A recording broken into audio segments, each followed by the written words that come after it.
Grève reconductible, manifestations, cortège émaillé de violence, donc je le disais, le climat social reste extrêmement tendu, mais François Hollande reste ferme sur la loi travail. Alors a-t-il raison de ne pas céder, après avoir déjà cédé d'ailleurs, puisqu'il évoque un texte corrigé? Il dit qu'il y a une négociation, il n'y a pas une négociation puisqu'il y a le 49.3 et que tous les Français ont compris que c'était un passage en force. Mais si cette loi était utile à la France, aux entreprises, aux salariés, moi je la voterais. Mais je voterai contre cette loi qui est néfaste pour les salariés et qui ne sera pas utile aux entreprises. J'étais en Haute-Marne il n'y a pas longtemps, mercredi, et je rencontrais un entrepreneur, 20 salariés. Il me disait, cette loi c'est une catastrophe, elle ne va pas aider les PME, elle va leur compliquer la vie. Et en plus, elle ne récompense pas le travail. Pourquoi je suis contre cette loi? C'est qu'elle ne récompense pas les travailleurs. Les heures supplémentaires, c'est-à-dire un salarié qui fait un effort, cette loi va baisser la rémunération des heures supplémentaires. En cas d'accord dans l'entreprise. Bah oui, tout passe par des accords d'entreprise, des référendums sous l'égide des syndicats. Mais ça sera le bazar qui va être répandu dans toutes les entreprises et ça sera le nivellement par le bas. C'est une société low cost. C'est le renard dans le poulailler. Et ça va favoriser ceux qui alignent par le bas au lieu de favoriser ceux qui élèvent. Donc François Hollande Cette loi a est tort. mauvaise. François Hollande a tort. Mais il a complètement tort sur le fond et sur la forme. Mais dans votre livre, Nicolas Dupont-Aignan, voilà, France, lève-toi et marche, vous dites qu'il y a une préférence française, française, pas européenne, pour le chômage dans notre pays. Alors vous réclamez des réformes d'envergure. Oui. La réforme du Code du travail en est une. Mais ce n'est pas une réforme du Code du travail, la loi El Khomri. Je préconise une réforme fondamentale qui est d'inciter à produire français. Car la loi El Khomri, comme les réformes proposées par les Républicains, c'est la gestion de l'alignement des salariés français sur le salarié roumain. C'est ça en fait. Et bientôt sur le salarié chinois. C'est-à-dire qu'au lieu de se dire comment on va produire français, comment on va élever le niveau, comment on va monter en gamme, comment on va faire des efforts de productivité, eux, ils ont abandonné. Et donc ils disent, il faut précariser les salariés comme les autres. C'est tous les autres, la droite, la gauche. Ce sont ceux qui cèdent à la ligne de Bruxelles. Cette loi, elle est imposée par Bruxelles. La réalité... Elle est imposée par Bruxelles ou par certaines réalités de notre pays? Mais la réalité de notre pays, c'est d'attirer de la richesse. Si cette loi baissait les charges sur les PME, si cette loi supprimait les travailleurs détachés, c'est-à-dire le régime fiscal et social qui favorise l'embauche de travailleurs roumains, polonais, espagnols qui ne payent pas les charges sociales françaises. C'est-à-dire si cette loi, elle s'attaquait à la concurrence déloyale et qu'elle favorisait les PME françaises, mais je la voterais. Mais cette loi, elle ne vise pas effectivement les travailleurs détachés, Nicolas Dupont-Aignan. Mais la France est engagée, vous le savez, contre le système des travailleurs détachés qui aboutit à du dumping social. C'est vrai, on le voit dans le BATP. La France n'est pas engagée dedans. La France soutient les efforts de la Commission pour durcir ce régime. Mais ça, c'est du pipeau, c'est du cinéma. En attendant, il y a 500 000 travailleurs détachés en France. Coût horaire, 14 € charges comprises. Il y a des Français qui sont aussi hors de nos frontières. C'est pas le problème. Le problème, c'est qu'aujourd'hui, il y a 500 000 emplois volés. Ce sont des voleurs d'emplois. Et avec la complicité du gouvernement français, qui met la France dans la rue pour une loi travail incompréhensible. Et au même moment, il suffirait de dénoncer la directive travailleurs détachés et d'obliger les travailleurs détachés à payer les charges sociales françaises du pays d'accueil pour libérer 500 000 emplois. François Hollande, ce matin, a lancé un « ça suffit » à l'adresse des casseurs. Là, vous lui donnez raison. Quelle tartufferie. Vous savez, je pense à Molière, les tartuffes. Ces gens qui mettent de l'huile sur le feu, qui laissent les casseurs faire et qui après font de l'amalgame entre la colère sociale légitime et les casseurs. Moi, je suis... Ils ont jeté de l'huile sur le feu. Oui, quand on fait voter par le 49.3 une loi qui est une loi de régression profonde. D'accord. Mais l'article 49.3, le Premier ministre l'a rappelé, c'est une loi constitutionnelle. Peut-être, mais il y a des usages. Vous savez, quand on provoque les gens, quand on agresse un peuple en gouvernant contre ses intérêts, quand on négocie un accord avec la Turquie, on en reparlera. La violence est légitime ? Non, pas du tout. Mais ce que je dis, c'est qu'il y a une colère sociale, qu'il faut l'entendre. Et en revanche, j'aimerais que le gouvernement soit plus ferme contre les casseurs, parce que le gouvernement est faible avec les casseurs et dur avec les salariés. Et ça, c'est ce que j'appelle de la manipulation Et là, politique. juste, vous dites le gouvernement. Regardez, le gouvernement a pris des mesures récemment. Le gouvernement est très faible. Il a pris quelques mesures d'interdiction de manifester à l'encontre de certains. Oui, mais la justice administrative a annulé ces interdictions. Pourquoi le gouvernement, qui est si prompt à utiliser le 49.3, ne change pas un peu de politique pénale? Vous savez, je crois que le Premier ministre joue la politique du pire. Est-ce que la police est faible avec les casseurs? Oui, puisque son attitude est critiquée par certains, vous l'entendez, il y a une polémique sur l'attitude des forces de l'ordre. La police fait tout ce qu'elle peut, mais nous savons que c'est quand même ce gouvernement qui a voté les lois les plus laxistes en matière de sécurité depuis 4 ans. Et donc, c'est un peu fort de café de venir maintenant en disant, si vous êtes contre nous, parce que c'est ça, j'ai été à l'Assemblée cet après-midi, j'ai entendu M. Valls, c'est extraordinaire. En gros, si vous nous critiquez, si vous avez des paroles politiquement dures, vous êtes un casseur. Bon, la manip, elle est grosse comme une maison, il n'y a pas un Français qui va y croire. Ce qu'il faut, c'est 2 choses. Être beaucoup plus ferme vis-à-vis des casseurs, les interpeller, les arrêter. Si on n'avait pas voté les lois pénales Taubira, ça irait beaucoup plus vite. Premier point, rien n'empêche le Premier ministre... répète le ministre de l'Intérieur. Non, rien, il fait en parole. Rien n'interdit M. Valls de nous proposer une loi anti-casseurs.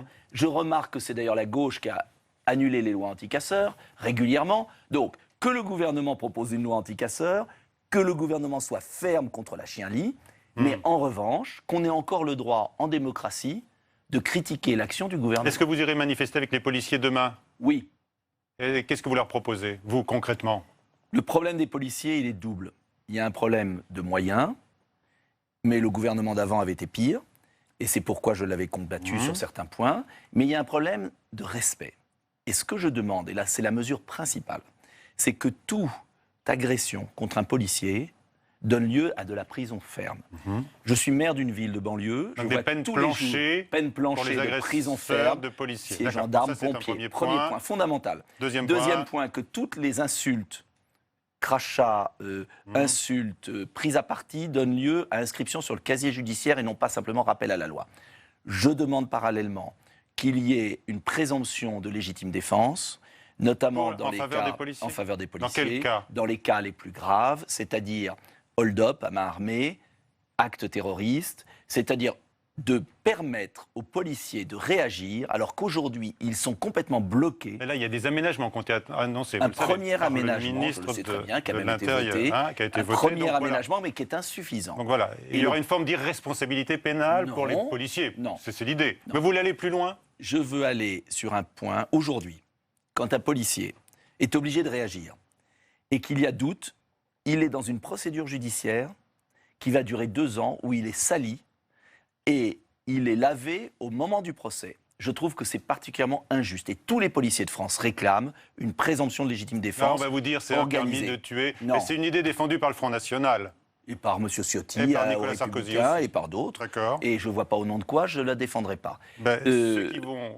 Mais je la défends parce que les policiers... Vous opposez par exemple à la Cour européenne des droits de l'homme. J'en ai rien à faire. Voilà. Il y a un maître, je n'ai qu'un maître, le peuple français. Cette espèce de Munich migratoire, où l'Europe, pour moi, c'est quelque chose de bien, c'est une civilisation. Oui, la belle Europe, comme vous avez dit. La belle Europe se couche devant un chef d'État qui lui fait du chantage et menace. Qui s'est couché? François Hollande, Angela Merkel, qui est allée discuter avec... François Hollande, contrairement à ce qu'il dit, était absent au sens éteint. Et il dit je ne peux pas être déloyal vis-à-vis d'Angela Merkel, vous l'avez entendu. Ah non, mais il est le valet, pour le coup, de Mme Merkel, donc on connaît. Mais le problème de fond, c'est comment peut-on accepter qu'un État voisin important, qui doit être un partenaire, je n'ai jamais été contre la Turquie comme partenaire, j'ai toujours été hostile à son entrée dans l'Union européenne, mais comment peut-on accepter de négocier avec quelqu'un qui vous menace? Est-ce que vous avez accepté, dans votre vie professionnelle, de négocier avec un pistolet sur la tempe? Moi, jamais. Donc on ne peut pas avoir confiance dans la Turquie? Pas dans la Turquie gouvernée par M. Erdogan, et je pèse mes mots, qui a joué double jeu avec l'État islamique. J'ai été en polémique avec M. Moscovici sur une chaîne concurrente, et j'ai retrouvé l'article que je n'ai pas pu citer du Guardian, c'est un article britannique qui montre les liens de la famille de M. Erdogan avec l'État islamique, qui se sert du robinet des migrants pour faire pression sur l'Union européenne et, ce faisant, à laisser des passeurs exploiter la misère humaine, et qui, de surcroît, est en train de mettre en place un régime antidémocratique. Le pape qui dit de la France qu'elle exagère la laïcité. Ensemble, on en fait trop.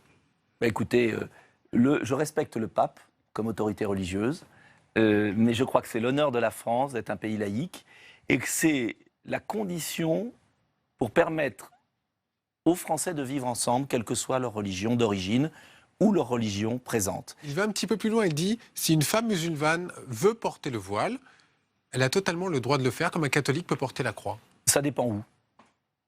Voilà. Il y a des lois pour ça. Exactement, et c'est pourquoi je propose, avec mon mouvement, nous allons faire une proposition de loi bientôt, nous sommes en train de la peaufiner. Qui serait quoi? Qui sera l'interdiction du voile à l'université, à l'hôpital, à l'école c'est déjà fait, et dans les services publics, et que les chefs d'entreprise aient le droit par un règlement intérieur de l'interdire. Quand est-ce que vous faites cette proposition? Bientôt, elle va bientôt sortir, je vous en donnerai la primeur. Alors le pape est très explicite, il dit... Je finis juste sur un point. Le modèle français, ce modèle républicain auquel je crois, c'est le seul modèle qui peut permettre à des gens différents, qui gardent leur identité, il ne s'agit pas de leur renier leur identité, de vivre ensemble dans la paix et le respect. Et donc, libre au pape de régner sur les consciences, mais nous avons une séparation, que je rappelle, qui vaut autant pour l'islam que pour le pape. J'ai lu justement, parce que j'ai vu ça dans la presse, alors je me suis précipité à lire l'interview, et j'ai compris que Nicolas Sarkozy ne serait pas le prochain président de la République. Pourquoi? Parce que faut vraiment prendre les Français pour des imbéciles qu'ils ne sont pas. Pour une raison très simple, c'est que comment imaginez-vous qu'au nombre de pays de Schengen, on puisse mettre en place un gouvernement Schengen? C'est absurde, ça voudrait dire que les frontières sont gérées par des autorités, alors définitivement par Mme Merkel et ses copains, ça voudra dire que nous n'avons plus la maîtrise définitive de nos frontières, et ça veut bien dire qu'en fait Nicolas Sarkozy n'a pas changé, qu'il est, et c'est son droit, profondément européiste, qu'il abandonne la nation, qu'il ne veut pas que les Français contrôlent leurs frontières. Et donc pour vous, il ne sera pas élu parce qu'il y a un programme qui ressemble à ce qu'il a déjà fait, c'est ça? Bien évidemment. Moi, je suis clair, je suis candidat, car je veux rendre la France à nos concitoyens, je veux des frontières, je veux que les Français soient maîtres de leur destin, ce qui n'interdit pas une politique européenne et une politique africaine. Vous voulez un référendum? J'étais surpris de voir que pas un mot sur l'Afrique, si ce n'est pour voir le doublement démographique, mais pas un mot sur l'aide à l'Afrique.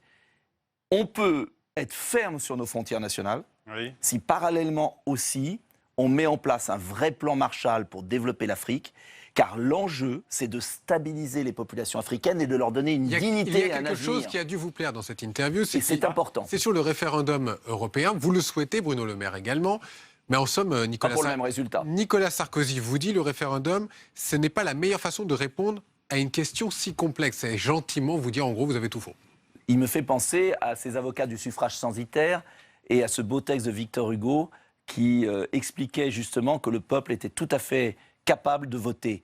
Je le sais, il a violé le... Des questions complexes, une réponse binaire. Bien sûr. Et lui, il a une réponse complexe. Ah oui, puisqu'il ne passe pas par le référendum. Ça me fait rire. En revanche, sa réponse, elle a été très binaire quand il s'est agi de s'asseoir sur le vote des Français de 2005. Tous ceux qui m'écoutent savent que les Français ont voté non en 2005 et celui qui a trahi la parole du peuple, c'est Nicolas Sarkozy, avec le soutien des socialistes. Ce qui est sûr, c'est que le système bruxellois est une forme de nouvelle occupation et que la démocratie est en péril. La démocratie est en péril en Europe. Moi, je pense qu'une Europe des nations démocratiques qui récupèrent leur souveraineté sur les points clés et des projets en commun, et c'est ce qui me différencie du Front National, je crois à des projets européens comme Airbus. Vous croyez aux rêves européens? Non, non, ça c'est un cauchemar. Je crois, on l'a vu, je crois à des projets concrets tels que l'imaginait le général de Gaulle et Konrad Adenauer, c'est-à-dire la lutte contre le cancer, par exemple. Pourquoi pas un beau projet européen à 3 ou 4 pays? Le plan de développement de l'Afrique. Pourquoi pas un beau projet européen? L'Union pour la Méditerranée, avec les pays du Maghreb et du nord de la Méditerranée, c'est-à-dire France, Espagne, Italie, Grèce. Un beau projet. Quand on va sortir de ce système binaire. Soit on accepte d'avaler l'huile de foie de morue de Bruxelles, c'est-à-dire un système de nivellement par le bas et d'immigration massive. Soit on est anti-européen. Non. Je vois le nombre de soutiens qui commence à venir pour ma candidature et je peux vous assurer qu'il y a des gens de gauche comme de droite. Et il y a même des gens du Front National qui nous rejoignent et qui avaient été vers Marine Le Pen et qui en reviennent. Donc je pense qu'on est tout à fait capable de bâtir cette alternative politique. Mais Monsieur Chevènement ne parle pas de la personne pour l'incarner. J'imagine que vous pensez que c'est vous qui avez cette possibilité. Ce n'est pas à moi de le décider. Moi, je suis candidat. Je présente dans mon livre un projet pour la France, qui est un projet patriotique et républicain, qui est un projet pour revoir complètement le fonctionnement de l'Europe sans abandonner des coopérations avec nos voisins. C'est un projet sérieux. C'est un projet solide. Il y a le projet et il faut la machine politique. Et la machine politique, vous avez elle appelé existe. Arnaud Montebourg à vous rejoindre. J'imagine que vous aimeriez que Jean-Pierre Chevènement vous rejoigne aussi. Bien sûr, et puis Henri Guénaud, et puis beaucoup d'autres. Je vais vous dire une chose, Guillaume Dodin. Sur le terrain, il y a des maires qui étaient à gauche, à droite, certains responsables Front National qui nous ont rejoints. Pourquoi ils le font? J'étais dans les Vosges. Le responsable du Front National des Vosges nous a rejoints. Pourquoi a-t-il quitté un parti qui est à 30% des voix pour aller vers un candidat pour le convaincre de vous rejoindre et d'abandonner Marine Le Pen? Je n'ai pas été le chercher. Et il m'a rejoint en disant, voilà, je retrouve chez vous ce que j'avais eu au RPR, il venait du RPR. J'ai cru que ça existait au Front National et puis c'est un tel bazar, je préfère venir soutenir quelqu'un qui a un vrai projet et une équipe dont on n'a pas à rougir.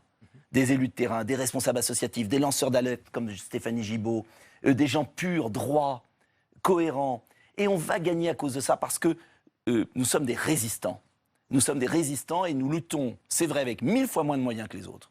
Mais nous allons gagner. Vous pensez que le Front National fait partie de cette espèce d'arc souverainiste qui s'oppose à la construction actuelle? Beaucoup de gens au sein du Front National. On parle du Front National. On parle du Front National.